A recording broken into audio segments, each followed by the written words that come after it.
I just didn't want to do that. I wanted to give the best of me to my family and to myself. It kind of I was getting tired of coming home, getting tired. Duamel, welcome to the show today. Thank you very much, Michael. Glad to be here, man. So this is really cool, man. You quit your job literally late last year, which is awesome. It's like, the favorite podcast. People just love that because that's what everybody wants. You want to control your time, and you did it. And of course, on the show, we're going to try to get into how you did it. And it's like, everyone's story is slightly different, but then it's also very similar, right? But get us up to speed on what, how did you get started in real estate, and what was going on in your life? Like, why did you even start thinking about real estate? It may have been far beyond you before thinking of apartment buildings, but start with real estate first. Sure, man. And I'll try not to belabor the backstory, because sometimes, it's like we feel like we've overcame so much. Like, yeah, let's just talk about it for the next hour, man. But I'll hit on the highlights, man. By the way, December 5th was my last day on the W-2. Nice. Yeah, man. Nice. And I gave them a 3-month notice. So I have an electrical engineering background. So much like you, an engineering background. I was in the theme park industry for 18 years. I was in the development. So chances are, if in the last 18 years you went to a large park here we can't name, but has a mouse on it, you rode one of the attractions that I was a part of. So that gives me a lot of fulfillment. I was a leader in that space. I ran teams, which is why I wanted to give them plenty of notice to try to backfill me. And I mean, as you'll get to know me, there's no backfilling me, but you can try. There's only one Duamel. Yeah. That's it. So here's the thing. I mean, That's you had a pretty good thing going, right? And it's like, sometimes when we have a good thing going, why make a change? Why did you want to make a change? So I love the construction industry. I love what I did. I really I enjoyed changing people's lives because I was a leader. I created programs. I had at one point over several hundred people under my care, and it was a passion. But what I did not love was the hours. I did not love having to be in the office at 7 a.m. and leaving at 5-6 p.m. And then if it's really crazy, we're at the deadlines and it's 7 p.m., 8 p.m. So I did not love the hours, man. So you were thinking real estate, right? It's like you read the purple book, Rich Dad, Poor Dad, and you're like, oh, real estate. So what was your original plan? Because here's the thing, I mean, the plans change as it evolves. What was your original plan? You're like, oh, this is cool. I need to get me some real estate. Like, what were you thinking you're doing? Yeah, so originally from Puerto Rico, from the beautiful island of the enchantment. And I grew up around real estate. My grandparents owned 5 properties growing up. So I thought it was kind of normal. I thought, man, my grandmother's rich. She probably had them rented at $500 each. But, when you're a kid, you don't know any better. And then you're thinking, man, my grandmother's rich. Therefore, I need to be somewhere around real estate. So my wife and I, in 2005, 6, 7, or in that range, we started flipping houses. We got into flipping houses. Then the recession happened. We got in early during the short sales game. So we started doing short sales. We created a loss mitigation company and started working around that, and then kind of reverted back to flipping houses. But what did it for me was I couldn't crack how to get the passive income. I couldn't, everybody wants passive income. I personally wanted more passive income so I can have more control of my time. That's really the catalyst behind everything is, yes, I love engineering. Yes, I love construction, but I love being around my family. I love traveling. I love trying to inspire others, and so I couldn't do that, being tied down and then having all my energy drained. Another thing, Michael, that to answer your question, sometimes I go down rabbit holes, so please forgive me. Please reel me back in, man. But it's it was giving all my energy, and I felt like I was giving the best of me to somebody else's dreams. And I just didn't want to do that. I wanted to give the best of me to my family and to myself. It kind of, I was getting tired of coming home, getting tired. It's a thing, but it's not an uncommon thing, right? You read this Rich Dad, Poor Dad book, and you're like, oh, passive income, real estate, let's do it. And then you start wholesaling or flipping or landlording. You're like, man, another W-2. You're scratching your head going, daggone it. After sometimes several years, you're like, something is not right. And you don't seem to be able to figure it out until you get around apartment buildings. And of course, when you hear that, you're like, oh my gosh, super advanced, need millions of dollars, I'll put a pin in it. But how did you learn about apartments? And more importantly, why do you think it was a viable strategy for you? Yeah, well, I didn't initially, man. I had all those limiting beliefs. So we started doing the flipping houses. We tried to buy, we started buying a portfolio of rentals that my wife managed, and while I was still doing the flipping thing. But it was, man, yeah, like you said, it was still work. It was another job. So here I am at a demanding W-2, and then like my lunch period is just harassing contractors that didn't show up, to leave work, 5 o'clock, 6 o'clock, drive to the properties and try to demand that the contractors come back, or try to meet them at 6 in the morning. And it was a pain. For me, what did it was I had to travel a lot to California during 2014, 2015. We were building a major attraction here in Orlando. I'm in Orlando, and we had to travel, for all the design and all that stuff. And so I was in the middle of one of the largest flips that I was doing. And I noticed every time I was in California, the contractors were MIA. So I was like, dude, like this 3-month flip is taking 9 months. And I have gray hair now, but like I was looking like you, man. I was in my 20s. Nice. But that's when I was like, I got to do something different. I need to figure out how to get into multifamily. So I started trying to investigate, for me, multifamily, and I'm sure for you too, and for a lot of you guys listening, it was duplexes, triplexes, and quads. That's multifamily because, dude, who owns these apartment complexes? It's the wealthy. There's no way that I can get a piece of that. And I don't know how I stumbled upon the book Multifamily Millions, and that's what did it for me. It's like that book made it relatable. It was in 2018, and once it clicked for me that, hey, wait a minute, I can buy an apartment building. I just need to figure out how to get people bought in to my vision and my idea and to join me on this journey. And then that for me is when it just clicked, and I said, man, forget risk. Because another thing, as I go through the evolution of this, is that the commercial world is true investment. It's a finance world. And if I went in thinking real estate mindset, flipper mindset, scarcity mindset, when in reality, this is a finance game, man. Like this is a different game altogether. And if you're playing checkers while the rest of us are playing chess, you can get ate up.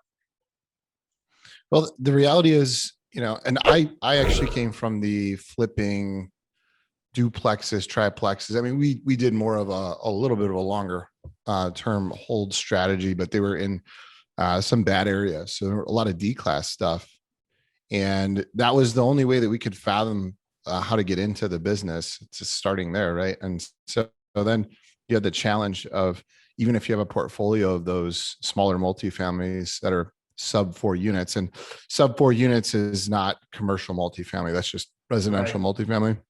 Exactly. So it's a different game, but then you run into the issues that you would have with like a single family home portfolio. Same exact thing. You got, 20 lawns to mow, you got 20 roofs to look out for deferred maintenance on, just stuff like that. And so, you kind of started down that path, and then you're like, okay, well, there's a bigger game.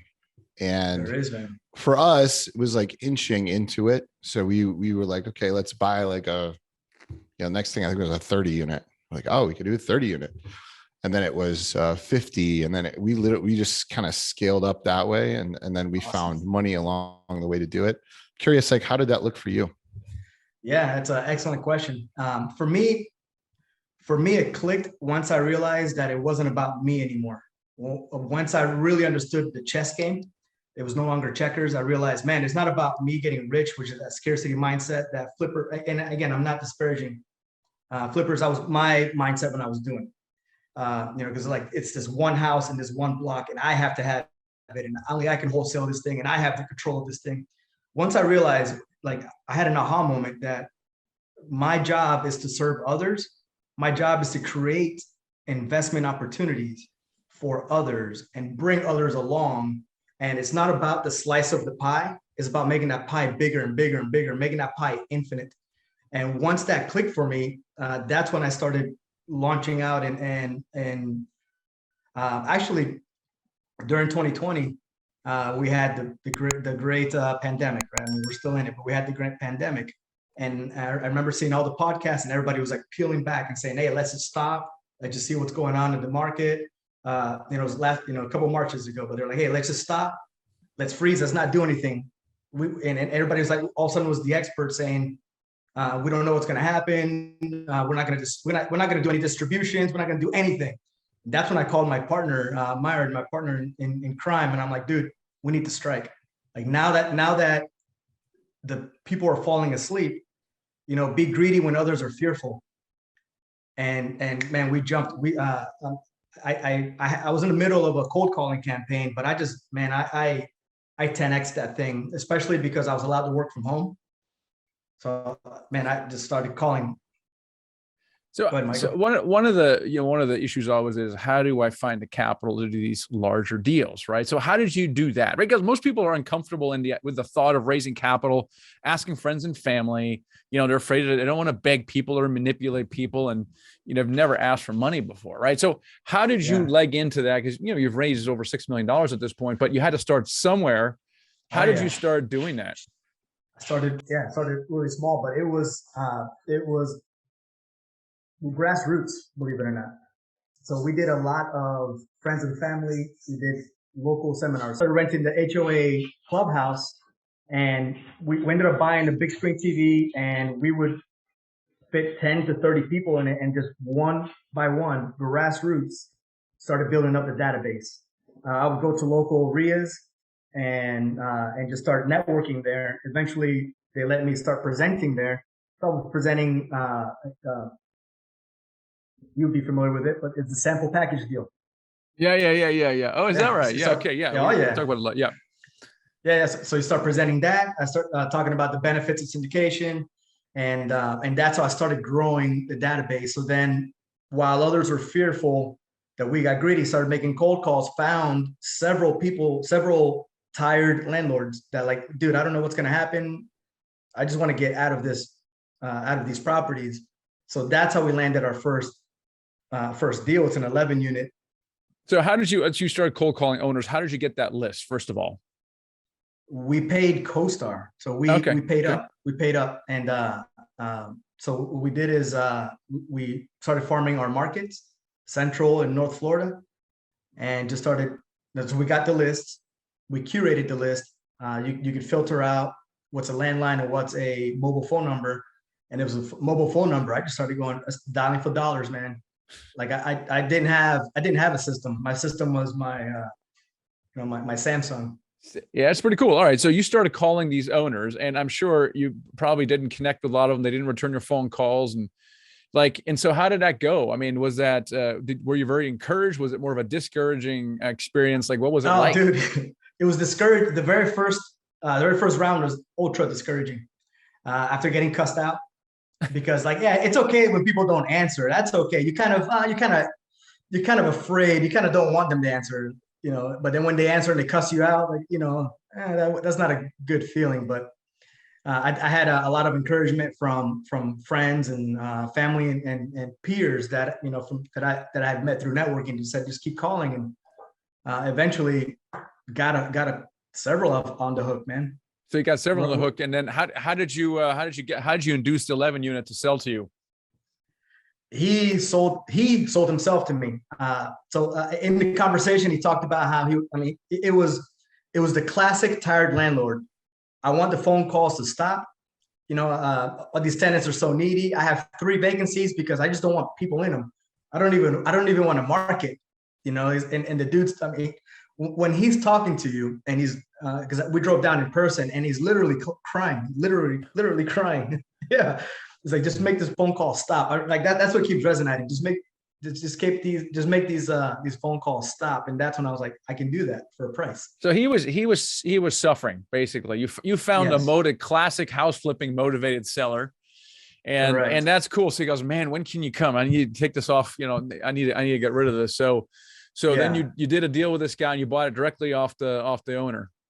Yep. We ended up doing a JV from the investor database that I had built.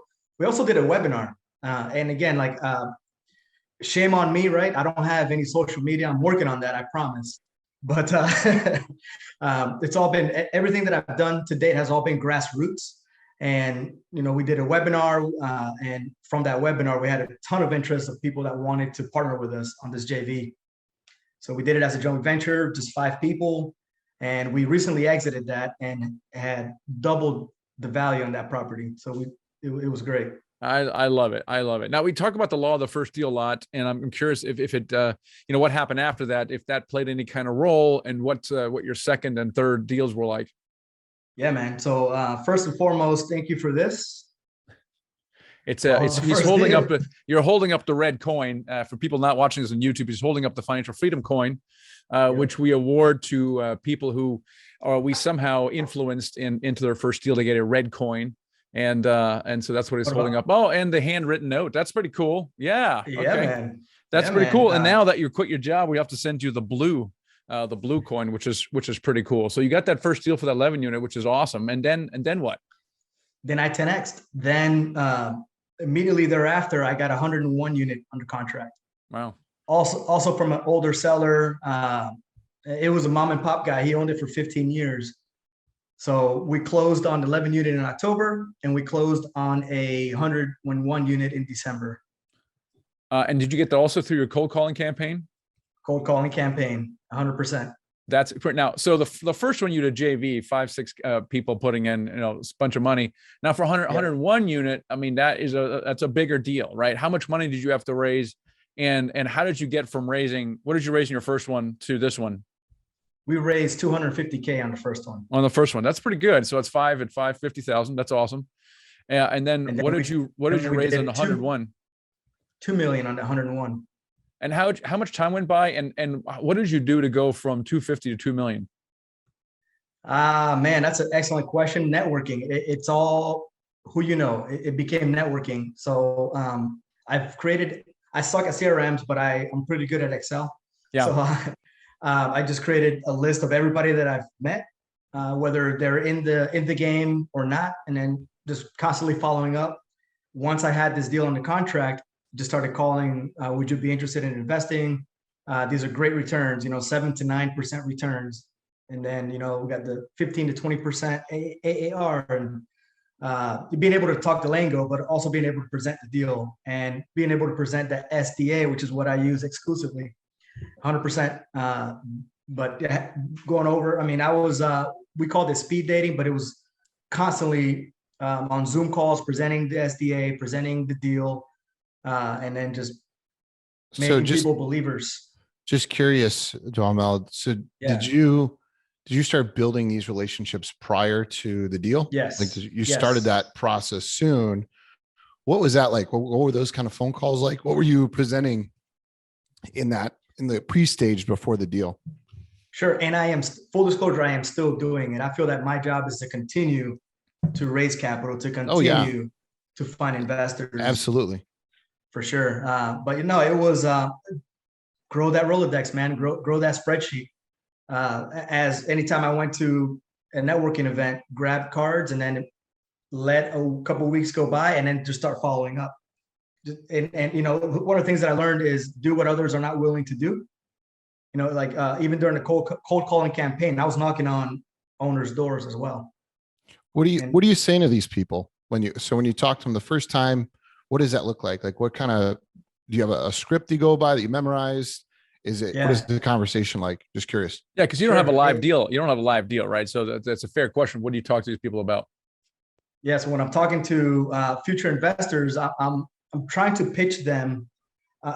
My goal is to show them that there is a better way to invest in real estate, what I call the right way to invest in real estate, because this is what the wealthy are doing. There's something like 100% of the billionaires own commercial real estate. They're not owning houses here and there. So for me, it's to go on a journey to give people the red pill, be Morpheus, and wake them up a little bit and say, hey, look, this is the way to invest in real estate. You're still an owner. So just educating. The big thing for me, Garrett, is educating. I need to continue to educate. And that's what I was doing. Even though I didn't have a deal, I was just leveraging education. So do these people not have any prior knowledge of real estate in general? Are these people where are you networking, I guess, to find these investors No, so that you can tell them about this? it's an excellent question, but I'm telling you, grassroots, man. Like a lot of when you look at our investor database, a lot of engineers, a lot of entrepreneurs, barbershop owners, we have athletes, artists. So really unconventional ways, because we were just going out to the community and say, hey guys, like you need to be a part of this. So something else that really is the main catalyst of why I do what I do is that there is a statistic that shows that by 2050, Black and Latino households will have negative net worth. And so to me, that's my children, that's my kids' kids, that's my family, that's my friends. You know, I'm Latino, my partner is African American, and so for us, it's like that hits home. And again, thinking about chess and not checkers, we're on a mission. So for us, it's like we need to be out in the community. We need to be out there raising awareness, and we need to be making investors out of, you know, our friends and peers and their friends and peers. That's interesting. So you have a kind of a mission to educate these groups that you're talking about, who may not know 100%. about investing in real estate at all. And so it does give you a certain level of an excitement to share this with others, which is really cool. I mean, how do you expand your list then? I mean, I know you go to meetups, that makes a lot of sense, but it sounds like you're doing a little bit more than just going to real estate meetups. What else are you doing? Because it seems like you're constantly adding people to your list. You then follow up, you stay in touch, and then you have a deal. How do you expand that list? What are some of the things that you're doing? It really is just going, and I had a friend tell me, which a mentor, but he tells me that when he's at his kid's soccer game, he's going up and down the sideline talking real estate. And that's basically what I do. So when we go to family barbecues or barbecue, you know, friends barbecues or whatever, you know, people want to talk football. Yeah. I want to talk real estate. You know, I'm that guy that just 5 minutes into the conversation, I'm asking you, hey, Michael, what do you invest in?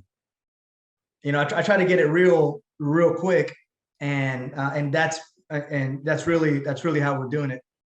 Yeah, and that starts the conversation, and I like that, because people like to talk about, if they're investing, they want to talk about, invest in crypto, you know, I'm in the market, right? You know, and it kind of opens up that door. And the other thing you're doing is you're being intentional with conversations. This is a thing. It's not like you're necessarily talking more with people. You're just intentional about your talking. Most people just shoot the breeze, you know, talk about politics. You can talk about that for hours, or sports, or the weather. And you do that, you build some rapport, but then you kind of steer the conversation. And I think that's exactly. It's not so much fundraising. It's so much just being more intentional with your conversations. I think that's what you're saying. And the other takeaway is that you got to be talking to everyone you meet. That's it. You know, always. Yeah. Always. In the park, in the playground. I got investors. I have investors that I've met at our kids' playground, just because we're talking, two dads bump into each other and then just start talking. Hey, what do you invest in? That's a great, as you guys are listening, watching, listening, it's a great line. What do you invest in? Right. So it's a great segue into that. And so once you put them in your database, you call them up, you're educating them. Now, let's say 3, 4, 6 months goes by without a live deal. How do you keep your investors warm? Right. Because what happens if you have a conversation 6 months later, you have a deal, they may not remember who the heck you are. You know, they're like, who's this guy? Yeah. I don't know. Delete. Right. Do you do anything to kind of stay in touch with people until you have a live deal? Yes. I have a newsletter. Okay, good. I have a newsletter. It's a monthly newsletter, 100% curated by me. Because I know there's some people out there that they outsource a newsletter. My newsletter is 100% curated by me. You know, the good old MailChimp. I everybody that I meet, I roll them through. Hey, quick text. Hey, do you mind if I add you to my newsletter? Boom, drop them into the newsletter.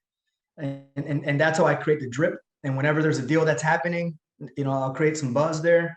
But again, grassroots, man, because they're on my spreadsheet, I just start texting or calling. Say, hey, just heads up, I'm working on this deal, you know, 50K minimum, 100K minimum. Make sure that you're interested, and make sure that you're in our investor portal, and then just kind of slow roll it, man. You know, slow roll it that way. So that's pretty cool. Do you outsource any part of that? You're still doing it yourself? Have you thought about outsourcing this? Yes. A lot of this is very time consuming. And even though, you know, thankfully I am now a full-time multifamily investor, this is what I do full time. it still takes a lot of time to do everything. I do the website myself. I mean, I do everything that I do myself. But yeah, I'm working on delegating or outsourcing some of that. That's pretty cool. So that's pretty neat. So you have a partner. You talked about a partner. How do you, and partnerships are very common in this business, as you well know, but in general, as Gary can attest to, partnerships are very challenging. And in your particular case, how do you guys split up your roles and responsibilities? How do you guys get along? How do you hold each other accountable? Yeah, and I love this question, and I love what you said about partnerships are challenging, and I think they're meant to be challenging. A correct partnership helps you grow, and helps you think, and you're helping each other grow. And for me, it was about, how do I find my opposite? I'm pretty outgoing. I'm kind of the anti-engineer. I'm outgoing. I like to be out front. I like to be the guy, hunting the deals, negotiating. I like the art of the negotiation. Yeah, you're kind of an odd engineer in that way, I must say. Yeah, that's interesting. Okay. For sure, man, for sure. I mean, even in my W-2, I was the guy out there, negotiating these almost six multi-million-dollar attractions. But just looking for my opposite is while I'm out here raising capital or getting on stage to talk in front of a RIA or to talk in front of a group, I need somebody that is very operations driven, somebody that's looking at the analytics, that's more into just looking at all the legal things, or the I's dotted, the T's crossed. And that's how we met the partnership. My partner, we went to school together. We went to college. He's also an engineer. And we went to college together and just kept in touch throughout the years. And about 3 years ago, I showed him how exciting this life would be. And not only that, it was, I mentioned that he's Black. And one of the things was, dude, let's impact our community. Let's get on the campaign. And he's bought into the vision. And it's our mission, together. Yeah, I love that. I love that. What are you guys doing to ensure deal flow right now? I mean, it's always been hard. I mean, it's always been hard and as you start scaling, right? I think you realize by now that you're in head of a multi-million-dollar business, and you have a partner, you have some track record, and you're already working on scaling your capital raising, right? You're right. Expanding your list, you're calling, maybe you'll get a VA to outsource some of that. You got a newsletter, you've got the webinar. So you're scaling that. What about, how do you ensure regular deal flow? And you sound like you're the guy who's doing that. How are you getting deals now? You're still cold calling owners, but what does that look like on a regular basis for you guys? Yeah, man. And I think, I don't know if you're leading the witness or not, or maybe this is just natural progression, but you add pieces to the team. And so I've began to outsource the cold calling. And then I've began to outsource some aspects of what we do on the acquisition side. So right now, we have 5 of our own deals, 100% off market. I have another one that we're about to get under contract, hopefully like this week. Todd, who's our attorney, you gotta hurry up and get that contract to us. But we have another one in line. So our pipeline is hot. We have some more off-market deals in South Georgia that we're working on. But it's a combination from delegating the cold calling duties, bringing them on our team. They're under our umbrella, but they're doing all the cold calling. And once it gets to a certain stage, they pass it off to me. And then in the background, I'm working on broker relationships, which is probably the hardest thing. I think we always talk about get to know brokers, call brokers, but I mean, how many people are calling the same brokers? So I'm proving that I'm a player to these brokers, and just cultivating those relationships. It's interesting. I mean, most people would say that what you're doing is harder, which I would agree. I think cold calling owners, like most people are like not going to do that. Right. It's much easier to simply build a relationship with 2 or 3 brokers who keep feeding you deals.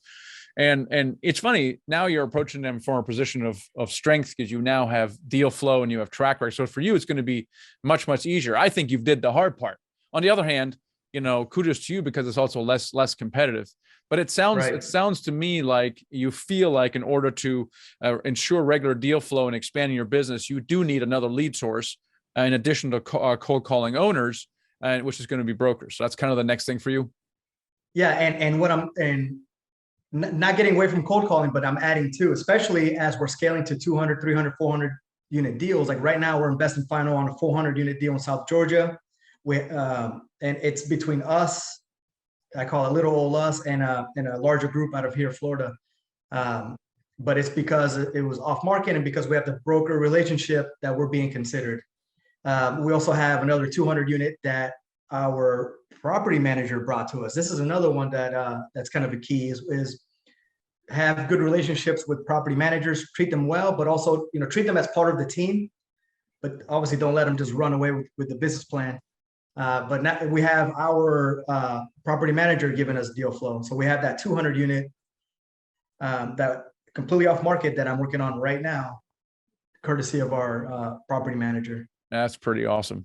Hey, you mentioned kind of a mission. I love that, right? Because there's a lot of syndicators, and there's nothing wrong with it. They're just kind of, they don't really have a mission, and we kind of struggle with that a little bit because we're so busy trying to find deals and we're just trying to scale and grow our businesses.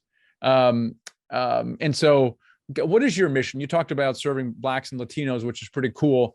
What does that look like for you when you're sitting together with a partner and you're like, man, what do you want to do? How do you want to impact those groups?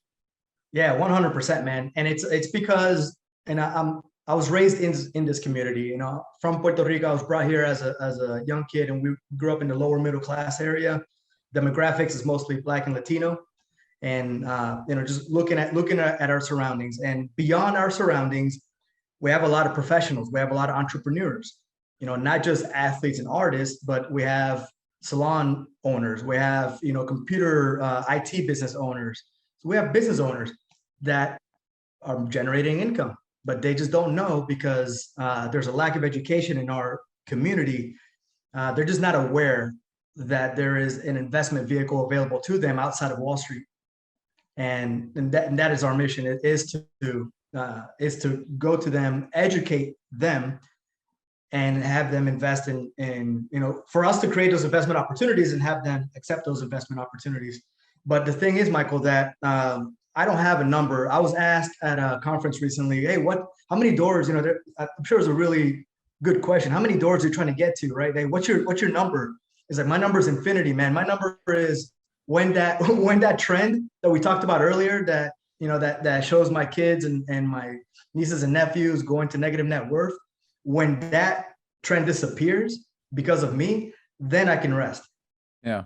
Which is never, which I love that. And this is a sign of a great mission, right? It's like solving world hunger. You're never really done. And I love that. That means it's a worthwhile thing that you can do. I really love that. Duamel, how can people connect with you and find out more? Yeah, man. Duamel at 1015.co, TEN15.co. That's our website. And Facebook at 1015 Capital. Hit me up, man. Text me 407-402-0480. My number's always, my phone's always by my side, except when it's not, because I do have do not disturb around family time. That's awesome. Yeah, just your phone will definitely light up. So this is awesome. This has been great, man. I appreciate you coming on, sharing some really tangible advice about how to raise capital right now and deal flow. So thanks so much for being on the show today. Yeah, and my biggest thing is thank you for this platform, Michael. Number one, to talk about the mission, which, as you can see, we're really, really passionate about, and it's something that we're real sincere about. We really, really live it. But number two, give the opportunity to thank you for this, because believe it or not, these gifts that you gave me really inspired me. I think as you go through life, you keep running through doors, into doors, and then you kind of fall down. Then you get up, hit another door, and then you fall back down. And this helped me when I got this in the mail. Really wasn't expecting it. It helped me, in a time where I had just hit a door and fell back down, and I needed to get that pick me up. So thank you for being an instrumental part of where I am today and where I'm going, because we're not done yet. Yeah, I can't wait to see where you're going to take this to, Duamel. So again, awesome to have you on the show, and let's stay in touch. Thank you, Garrett. Thank you, guys. Hey, Duamel.